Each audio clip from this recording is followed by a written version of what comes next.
Të gjitha grupet kriminale që do të fusin duart në procesin zgjedhor të 11 maj do të shpallen organizata terroriste, tha kreu i Partisë Demokratike Sali Berisha në një dalje publike në ditën e 7 të fushatës elektorale.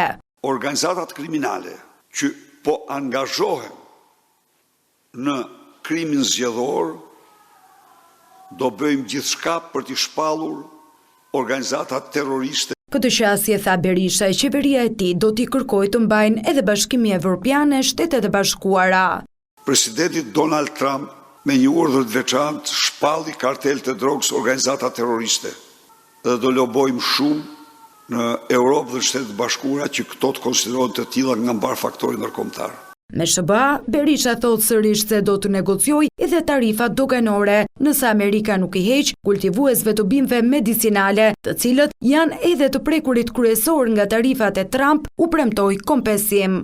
Ne do i vendosim zero tarifa me kërkesën që qeveria amerikane të na përgjigjet dhe ne me zero tarifa. Por të supozojmë se qeveria amerikane për arsye të veta nuk adapton këtë, ne do kompensojmë ju plotësisht tarifën e eksportit të vendosur nga vendet ku ju eksportoni.